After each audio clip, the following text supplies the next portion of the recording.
Por si las moscas, vamos a hablar de narcotraficantes y operaciones encubiertas a propósito de la publicación del libro 100 años de espías y drogas de Carlos Pérez Ricard, que me acompaña hoy en el estudio. ¿Cómo estás, Carlos? Pues un placer enorme estar hoy contigo. Muchas gracias. Oye, pues este es un trabajo que te costó 10 años de investigación y se nota en cada una de las líneas de este espléndido libro. Te quería pues dar la bienvenida y la primera pregunta que quiero hacerte es, normalmente asociamos estos temas con una especie de sensacionalismo, captura de Caro Quintero también tiene recientemente, ha vuelto a despertar esta idea de la DEA como un fantasma en nuestra política nacional. Hay mucha especulación, hay series de televisión, hay libros escritos, etcétera, pero creo que lo que tú haces es un acercamiento distinto al problema, ¿no? Gracias por estar aquí. Te admiro mucho, Guillermo, y me siento con mucho honor estar aquí contigo hoy.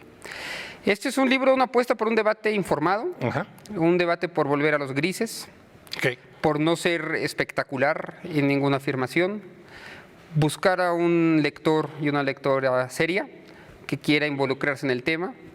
No hago afirmaciones categóricas, pongo los ingredientes en la mesa, desde los orígenes, un poco del narcotráfico en México, los orígenes de la operación de la DEA y de sus agencias predecesoras en México, y una búsqueda por regresar, digamos, to the basics, a los básicos, de qué no sabemos, qué sí sabemos, en dónde podemos hacer inferencias y en dónde no. Y ahí donde no, permito que el lector y la lectora saquen sus propias conclusiones. Y es un trabajo en realidad histórico, pero como tú ya viste, un trabajo que intenta conversar y dialogar con el presente. Y entonces ahí es inevitable hablar de los Caro Quinteros, es inevitable hablar de los Kiki Camarenas, claro, y tener estas referencias que al público le parecen mucho más conocidas a partir de estas series. Y no porque las series estén mal, me gusta que haya estas series, nos permiten acercarnos al tema, pero está muy bien balancear la cosa entre el entretenimiento y lo que intenta ser un trabajo más de orden de investigación. ¿Nos puedes contar de las fuentes que consultaste para la elaboración de este libro? Porque creo que además son fuentes que no se habían consultado y ahí también radica la gran originalidad de tu trabajo. Gracias. Es un trabajo basado en fuentes de archivo. Prácticamente todo lo obtuve de archivos estadounidenses que están en el National Archives and Record Administrations en Maryland, cerca de Washington. Pasé varias temporadas, varios meses ahí investigando. No soy el primero que lo hace. Froilán Enciso, Luis Astorga, mucha otra gente ya había visto esos archivos, había obtenido lo que había querido mirar de esos archivos. Claro. Ciertamente soy, creo, la primera persona que va buscando a la DEA, a sus agentes, a sus operaciones, y a partir de esos archivos ir reconstruyendo la historia. Ahora, los archivos, como toda fuente primaria, tiene zonas de silencio, no hay que creerles todo. No está todo el arco. No está todo el arco, eso sería tanto como mentirme y mentir. Ahí esconde guerrillas burocráticas entre la DEA y la CIA, esconde cualquier cantidad de cosas que uno nunca va a saber. Entonces complemento eso con trabajo hemerográfico, complemento eso con entrevistas, recogí varios testimonios en México, Estados Unidos, y fui generando, digamos, un análisis de contexto que me permite entender, a partir de algunos estudios de caso, 4 agentes antinarcóticos, si quieres luego hablamos de ellos, sí, que me permiten construir y hacer inferencias sobre cómo podrían estar operando los agentes hoy y ciertamente cómo operaban en el pasado.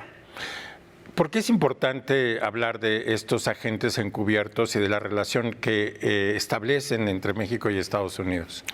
Fíjate, cuando comencé a escribir esto, voy a responderte así, hace 10 años, yo leí en el periódico que mandos de la DEA palomeaban agentes municipales en Cajamie, en Sonora, que tenía que ver con una u otra decisión que tomaba un policía municipal en Culiacán o en Mazatlán, que tenían tal interferencia, digamos, en la política mexicana, que a mí me da mucha rabia que no supiéramos de pronto cómo operaban y qué hacían. Sí, bajo qué reglas, qué código, qué trato hicimos. ¿Eran legales? Exacto. ¿Eran ilegales? ¿Estaban acreditados? ¿Llevan o no armas? ¿Con quién hablan? ¿Con quién dialogan? ¿Tienen informantes? ¿Qué pasa con los informantes cuando los agentes se van? Quedan expuestos, ¿no? O sea, todo este mundo, todo este ecosistema de los agentes, que los agentes construyen a su alrededor, alcaldes, informantes, gobernadores, drogadictos, cultivadores, ¿qué pasa con todas esas personas y por qué sabíamos tan poco? Entonces, yo creo que era necesario al menos esta mirada y seguramente muchas más para entender uno de los fenómenos cruciales para entender el México contemporáneo, porque la violencia, el narcotráfico, la relación con México y Estados Unidos, pues son parte fundamental en el tablero de ajedrez que es la política actual. Entonces, es una historia de los agentes antidroga en México, pero creo que también es una historia del México contemporáneo, y es una historia de la relación con Estados Unidos. Nos dice algo más que una vil historia sobre unos cuantos agentes. Intenta ser algo más que eso. Ojalá lo haya conseguido. Bueno, otra cosa que hay que decir de una vez es que cómo está escrito, que está escrito con muchísima atención al lector, a pesar de que eres un académico, digamos, con doctorado en la Universidad de Berlín y después un postdoctorado en Oxford, además de ser profesor del CIDE.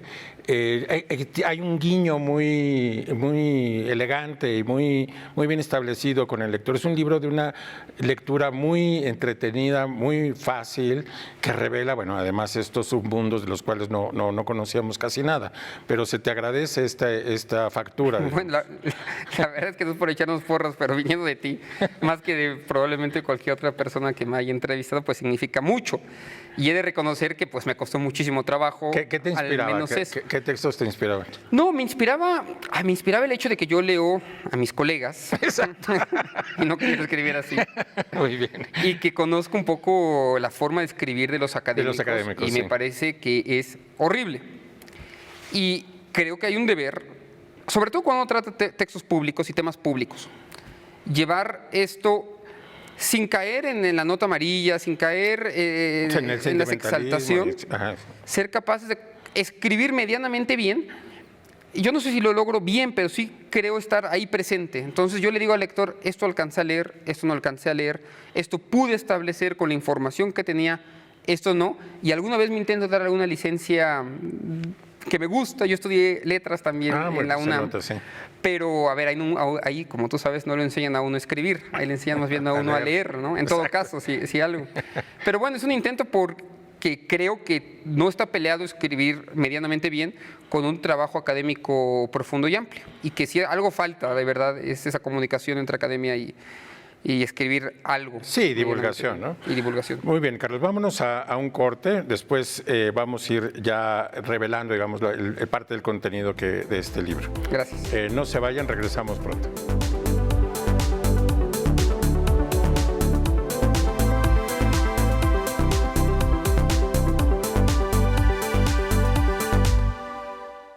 Por si las moscas, hablamos de 100 años de espías y drogas, que es el libro que acaba de publicar Carlos Pérez Ricart. Él es profesor académico del CIDE. Es un libro de 10 años de investigación, ¿verdad, Carlos? Más o menos, sí. Interrumpidas, pero sí, 10 años. En el libro le das el peso que tiene el caso Camarena, que es tal vez en el momento, digamos, donde nos asomamos por primera vez y de manera muy dramática, no sé si por primera vez, pero de manera muy dramática a la presencia de los agentes de la DEA en México, porque el asesinato y la tortura y el asesinato de Camarena crea además uno de los mayores conflictos en la relación México-Estados Unidos. ¿Podrías resumir qué fue lo que pasó, qué es lo que sabemos, qué es lo que no sabemos y por qué es tan importante? Es curioso que en un país con tan poca memoria histórica, donde los jóvenes se involucran tan poco con el pasado, la figura de Kiki Camarena sí sea una figura icónica, ¿no? Icónica. Es totalmente, sí. Es un investigador inglés, quizás el que mejor ha estudiado esto, Benjamin Smith, decía que era una suerte del Kennedy mexicano. Y es una especie de Kennedy mexicano porque te permite construir todas las teorías conspiratorias a su alrededor. Puedes tener contras nicaragüenses, puedes tener la CIA traficando cocaína a Estados Unidos, tienes un secretario de gobernación potencialmente corrupto, tienes narcotraficantes, tienes todos los ingredientes que necesitabas para construir cualquier tipo de historias. Y a partir de ahí se han beneficiado delincuentes, la propia DEA, gente del gobierno. Cada quien utiliza la narrativa del caso Camarena como mejor le convenga. Y al escribir este libro yo pensaba que tenía que comenzar escribiendo sobre algo que la gente conociera o que cree que conoce, como el caso Camarena. Claro. Y entonces yo lo que hice fue encerrarme varios meses en la biblioteca y imprimí absolutamente todo lo que había sobre ese caso, me vi todas las grabaciones y dije, voy a escribir esta historia lo más transparente posible, con el mayor cuidado posible, dejando todo el ruido afuera de esto. Y lo que uno descubre en el caso Camarena, que es el asesinato del agente de la DEA en 1985, después de que lo secuestra previsiblemente gente del cártel de Guadalajara, de Caro Quintero, y luego lo matan, es una historia común y corriente, una historia que ya se había visto antes, que luego vamos a ver después. Que todo el mundo intenta aprovecharse de esto y generar cualquier tipo de teorías conspiratorias. Hasta donde pude entender acá, enojados por ciertas acciones de Camarena que no tienen que ver con el rancho El Búfalo, como siempre se hizo pensar. Ajá. No tiene nada que ver Camarena con el Búfalo. Sin embargo, deciden secuestrarlo y hay que decirlo, se les va la mano. No pensaban matarlo, no por nada lo vendaron los ojos y terminan por matarlo. Antes de Camarena, en 1984, hubo 4 o 5 intentos de asesinato de otros agentes de la DEA. Tirotean en su casa, el carro, muchos se tienen que ir de México. Había un ambiente bien complicado en ese momento y Camarena solamente fue, digamos, la cereza de un pastel que ya estaba a punto por explotar. Muy bien, pero obviamente, bueno, el caso Camarena, como dices, es la cereza, tal vez el caso que más presente tenemos, un caso, como dices, icónico, pero no es toda la historia de la presencia de los agentes encubiertos norteamericanos tratando de interferir en el tráfico de drogas y en la investigación y, digamos, en la justicia alrededor del asunto. Tú trazas el origen hasta la Revolución Mexicana.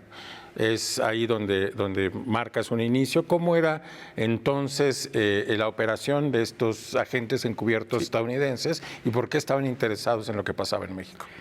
La historia de la prohibición en México, tú lo sabes bien, data de los años 20, incluso antes. El peyote fue hecho ilegal desde el siglo XVII en México, ¿no? Es decir, ahí siempre ha existido en todo el mundo una percepción negativa contra cualquier cosa que intente cambiar la psique de uno, ¿no? Exactamente.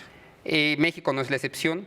Las primeras leyes antinarcóticos en México ocurren hacia 1925, 1930, sin interferencia de los Estados Unidos. Si los que ganan la revolución, los grupos más conservadores, los constitucionalistas son de verdad son prohibicionistas, ¿no? Sí. Luego viene la presión estadounidense, pero primero es una cosa que tomamos en México y que luego, digamos, aprovecho el discurso internacional, pero es falso que americanicemos la política de drogas. En realidad estaba muy en las élites conservadoras ya en nuestro país. Primero es un tema de economía. Los primeros agentes suelen ser gente del Departamento del Tesoro. Okay. No se pagaban impuestos, entonces había una preocupación por el tema de los impuestos. Luego son cónsules, o durante mucho tiempo son cónsules. Y esta historia es una historia también de la profesionalización de la gente. Anotas, con lo que me parece muy divertido y muy también ilustrativo, cómo los cónsules que tenían una labor pues diplomática también acababan haciendo labores de espionaje de inteligencia. Y casi etnográfica. Hay un caso en donde hay un cónsul ahí en Mexicali, me parece, que entra un fumadero de opio ahí de chinos ahí en Mexicali y sale y escribe su experiencia. Y bueno, hoy son joyas de verdad que uno encuentra en los archivos de cómo tenían que mandar reportes a Estados Unidos, pero no pasaba mucho, en realidad no pasaba mucho. Durante mucho tiempo vinieron agentes, participaron en campañas de erradicación de drogas en Sinaloa, en Chihuahua, en Durango.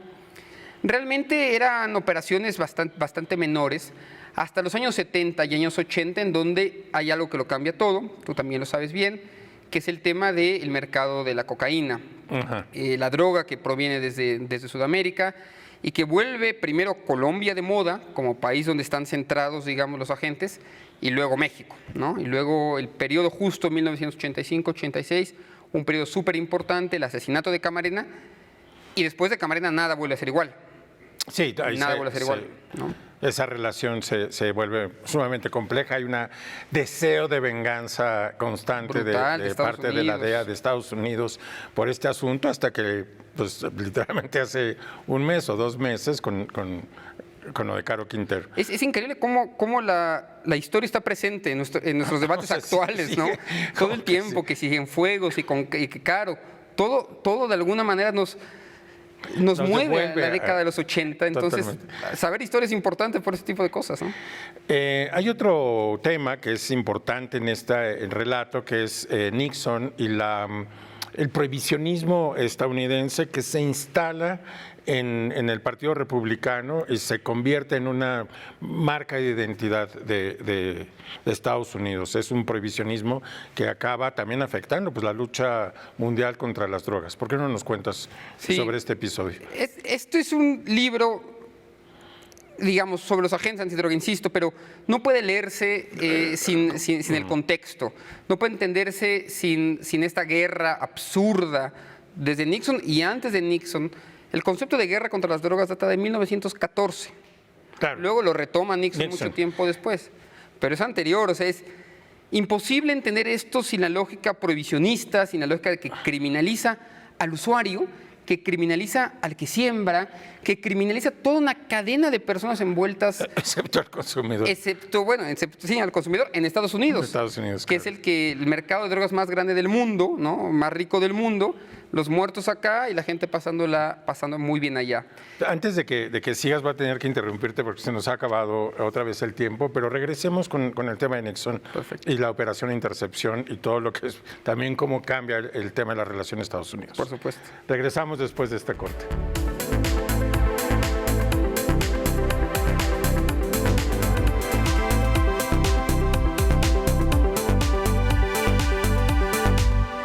Por si las moscas, estamos de regreso. Estoy hablando con Carlos Pérez Ricart sobre su más reciente libro, 100 años de espías y drogas. Carlos, te interrumpí con la historia de Nixon y su ascenso, su campaña, su ascenso al poder y la manera en que modifica también esta discusión. El periodo de Nixon, y Nixon en particular, es crucial porque es una de las personas que logra ver muy bien cómo el discurso de la guerra contra las drogas puede ser de utilidad electoral, de utilidad política. Cómo a partir de ese discurso puede generar también toda una avalancha política a su favor, Partido Republicano, su propia candidatura presidencial. Y Operación Intercepción, quien no lo conozca, el cierre de fronteras en 1969 entre México y Estados Unidos. Una decisión política que nada tiene que ver con el interés de parar la droga que fluía.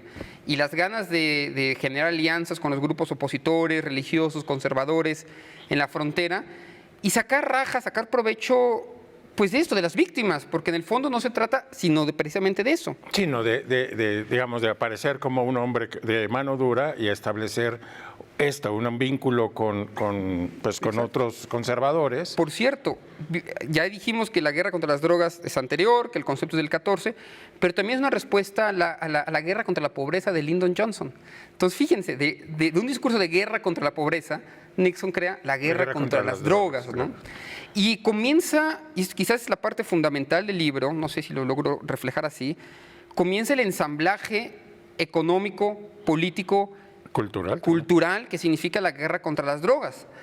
Y se genera la DEA en 1973, una agencia que vive de la confiscación, una agencia que vive de la muerte en México, porque esto es lo que le paga sus pensiones, eso es lo que le paga sus salarios, esto es lo que le permite ser una agencia casi autónoma en el gobierno de Estados Unidos con muy poquita regulación del legislativo. Le permite generar realmente un monstruo adentro del Estado, una suerte como de deep state, de Estado oscuro, que es imposible desmontar porque está protegido con absolutamente todo ese discurso. Y en eso se parece poco a los ejércitos, a la iglesia. Como la iglesia necesita del pecado para subsistir, la DEA necesita de la prohibición para existir. En el libro echas foco sobre 4 agentes, unos anteriores a la DEA, los demás de la DEA, que ilustran, como dices tú, pues una manera de actuar de estos agentes norteamericanos en México. Échanos un... Elegí 4 agentes, escribí sobre 8, hubieron 4 en este libro. El primero, un agente, Alvin Scharf, un tipo que se dedicaba a contrabandear ganado, que tiene la buena suerte de encontrarse a alguien que le apoye en su carrera y que se vuelve uno de los policías más duros, digamos, contra la prohibición. Pero él ejemplifica volverse malo o bueno, la frontera entre el bien y el mal inexistente. De un contrabandista a policía, un tipo nefasto. Son los 4 tipos nefastos en realidad. Luego un tipo se llama Joe Arpaio, muy famoso, que conocemos todo, presidente municipal de Maricopa, allí en Arizona. Con él quiero expresar un poco el racismo intrínseco de la guerra contra las drogas. Un tipo que odia a los mexicanos, que trabaja en la DEA en los años 70 justamente en México, y un mentiroso profesional, un tipo que se cuenta una historia, un mentiroso de aquellos. El tercero es Enrique Camarena, que ya todos conocemos, o que pretendemos conocer, un ciudadano que nace en México. Claro. Por cierto, se sabe poco que nace en México, cruza muy pobre Estados Unidos y luego vuelve como agente antidroga. Y mi favorito, el tipo... Ese sí es un asunto casi esquizofrénico, de la historia que vas a contar. Y casi personal, porque yo Exacto. con el tipo estaba molesto todo el tiempo que escribí, ¿no? Decía Borges que uno tiene que escribir contra algo. Bueno, yo escribo contra Héctor Berreles, que es un tipo que todavía sale todo el tiempo en proceso y la gente lo entrevista. Y un mentiroso que construye la narrativa conspiratoria del caso Camarena. Entonces escribo no solamente cuál es, él está al mando de la Operación Leyenda, logro describir cómo es la operación, pero luego él se acuerda de muchas cosas ya en el año 2014, porque le empieza a convenir a empezar a hablar de esto, la gente no lo cuestiona, la gente no le dice nada y construye un mito alrededor de todo esto. Y entonces lo que hago o intento hacer es desmontar el mito de Camarena que Berreles construye. Y un tipo, lo voy a decir acá, que participa en casos de tortura, que participa en casos de violaciones graves a los derechos humanos, de secuestros. Narra, por ejemplo, cómo va en un helicóptero con un general mexicano y echa gente al mar, cómo valida ejecuciones extrajudiciales. Siempre solemos pensar en los policías mexicanos como los malos y en la gente de la DEA como la buena. Este libro desmitifica, digamos, esa diferencia y nos muestra que la tortura y este tipo de cosas no son endémicas a los mexicanos, son parte constitutiva de la guerra contra las drogas y de todos estos agentes, que son más que estadounidenses o mexicanos, parte de un ecosistema regional. Dos cosas. Una es que aunque dices que construyes parte del relato contra él, hay que subrayar que se lee desapasionadamente, es decir, no es que estás en un berrinche constante del libro, sino que hay fuentes, hay digamos una pasión, digamos, muy decantada y muy bien establecida. La segunda es que todos estos 4 personajes los une una relación muy compleja con México, ¿no? Personal. Sí. Es para bien o para mal. Pues tiene una relación compleja. La DEA, digamos, también tiene una razón de existir. Digamos, México es un papel importante, desempeña un papel importante en la existencia de esa corporación estadounidense. Tienes toda la razón. Y pues un poco, como dices, somos como su razón de ser también. Su razón, en parte porque la mayor, bueno, no la mayor parte, pero un porcentaje alto de los agentes de la DEA suelen ser chicanos. Exacto. Uno no los tiene como, porque uno ve Netflix y Amazon y no los tiene como en esa idea, pero en realidad son mucha gente que nace en México, son chicanos que vienen, que regresan, no es el anglosajón que solemos pensar. Ajá, no es el protestante blanco anglosajón que tendría una misión, pero sino es un mexicano americano el que está también involucrado en eso. Y así como tiene una tensión con México, tiene una tensión con las drogas. Por ejemplo, el hermano de Quique Camarena tenía temas de drogas, el hijo de Héctor Berreles tenía temas de drogas, y entonces suele esto parecer su revancha personal. Muy bien. Hacen de eso una revancha personal y eso pues hay que documentarlo y ahí está la crítica. Haces otra apunte que es súper necesario, que es la violación de derechos humanos que está en estas operaciones. De la que sabemos muy poco, esto no lo cuentan los archivos, por ejemplo. Esto tuve que ser muy cuidadoso con la escritura, no podía decir ciertas cosas que sabía ciertas, pero que no tengo cómo mostrarlo, gente habla. En algunos casos los agentes hacen memorias. Y en las memorias van aceptando, a veces quitan los nombres, pero van aceptando cómo participan en tortura, cómo van participando en este tipo de situaciones. Y uno se da cuenta que lejos de ser una barrera contra la impunidad, son parte del mecanismo que genera impunidad. Y esto es algo subestudiado en México. Ahora tengo la suerte de trabajar en la Comisión de la Verdad de México, tratando temas de graves violaciones a los derechos humanos. Y yo creo que hay que, voy a decirlo así, desmexicanizar la historia y intentar encontrar las fuentes transnacionales de estas prácticas, porque Estados Unidos y sus agentes, no solo de drogas, sino también de otras agencias, han estado tan inmersos como los propios policías en ese tipo de situaciones. No han sido una barrera, han sido, digamos, un vector de graves violaciones a los derechos humanos. Muy bien, Carlos. Pues se nos ha terminado el tiempo. Te quiero agradecer tu presencia aquí en Por si las moscas. Me encantó platicar contigo, se nos fue rápido el tiempo. Y a nuestra audiencia decirle que nos vemos aquí el próximo sábado a las 7:30 Por si las moscas.